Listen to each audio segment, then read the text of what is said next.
A nossa convidada é a Comissária Executiva das comemorações do cinquentenário do 25 de Abril.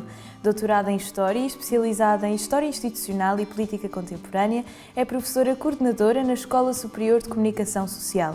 Já integrou e dirigiu várias equipas de trabalho, em colaboração com várias instituições, o que faz de si uma pessoa com uma vasta experiência na área da investigação. Neste Panorâmica, conversamos com Maria Inácia Rezola sobre a importância das comemorações dos 50 anos do 25 de Abril, tendo em conta o atual contexto sociopolítico português. Muito obrigada, professora, antes de mais, por ter aceitado esta entrevista. Começo por lhe perguntar qual é a importância de manter viva a memória das conquistas do 25 de Abril e da própria Revolução para as gerações futuras. Antes de mais, muito obrigado pelo convite e dou-vos também os parabéns, porque também é este que vai assinalar estes 50 anos do 25 de Abril.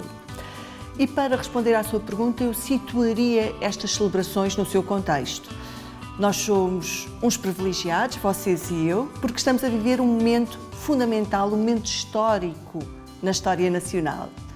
Vivemos e celebramos 50 anos do fim da ditadura, 50 anos do 25 de Abril e da Revolução de 74-75 e 50 anos de democracia. É um privilégio ter acompanhado parte deste percurso e poder celebrar este momento tão emblemático. Como sabemos, a 25 de Abril de 74, Portugal era a mais antiga ditadura e mais longa ditadura da Europa Ocidental. 48 anos ininterruptos em que os portugueses não sabiam o que era a liberdade.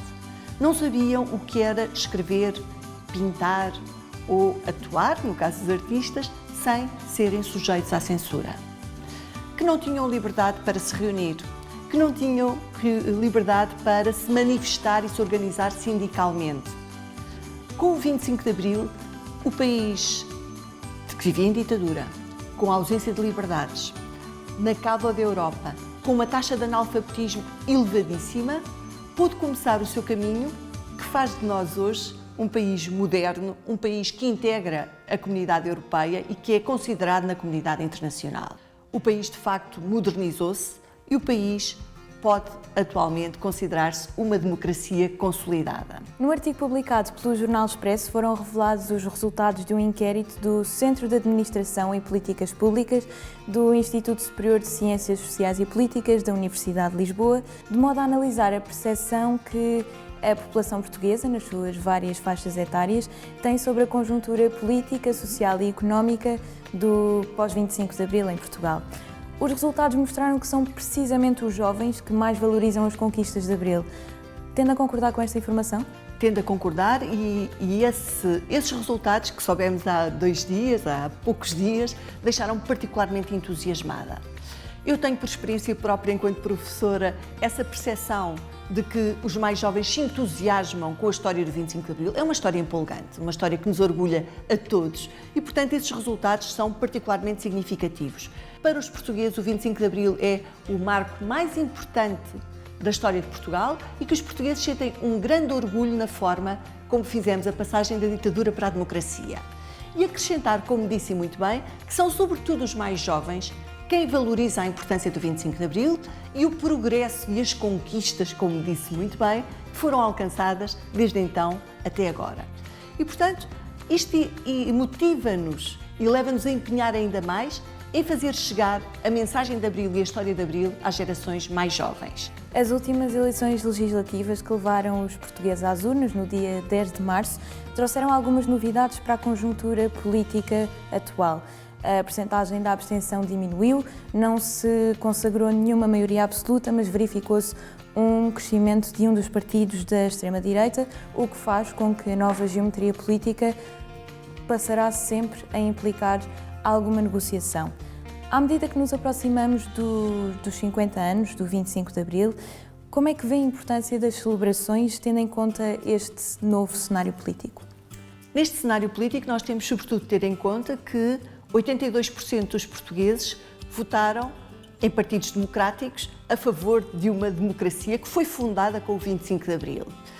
E, portanto, as celebrações do 25 de Abril podem e devem motivar-nos a promover cada vez mais essa ordem e a prática democrática. Mesmo eu sendo historiadora, eu reconheço e afirmo e assumo como realidade que a história é muito importante, pode ser mais ou menos interessante para as pessoas, mas a história, para o grosso das pessoas, interessa e deve interessar pelo que ela implica no nosso presente e por aquilo que ela nos pode ajudar a construir e a pensar o nosso futuro. É muito interessante nós conhecermos o caminho percorrido nestes 50 anos, retirar aquilo que podemos designar, apesar de não ser muito correto, como as lições da história, mas ver sobretudo o que é que podemos melhorar e o que é que devemos acentuar de bom que foi feito e que deve ser exponenciado. Portanto, estas celebrações são sobretudo e também um momento não só de celebrar a história, como de celebrar o presente e preparar o futuro. O dia 25 de Abril marca uma celebração dupla. Os 50 anos desde a Revolução dos Cravos, mas também 50 anos desde que vivemos num regime democrático. Na política, há partidos a procurar convergências através de algumas reuniões e nessas reuniões há também projetos para se fazerem as maiores celebrações do 25 de Abril na rua.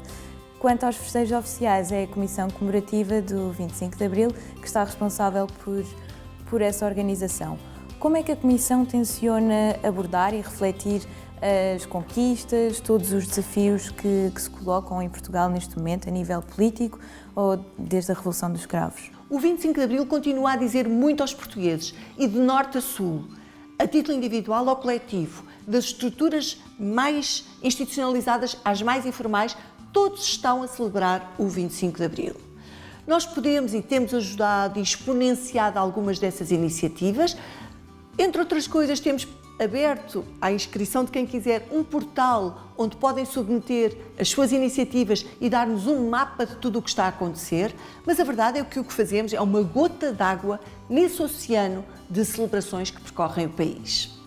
Entre as várias coisas que temos pensadas, temos intervenções na área do conhecimento, com exposições, publicações, temos na área mais académica, com colóquios, debates e recolha de testemunhos, temos projetos educativos e temos também uma dimensão festiva e artística, nomeadamente através das linhas concursais que foram abertas para a área dos espetáculos, para a área do cinema, que está agora em curso, para a área da investigação científica e também vai abrir muito em breve para a área da criação literária.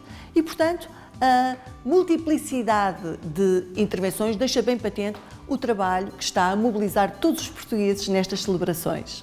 Professora, mais uma vez, muito obrigada por ter aceitado esta entrevista. Termina assim mais um Panorâmica, desta vez sobre a importância da Revolução de Abril de 1974 para a democracia portuguesa.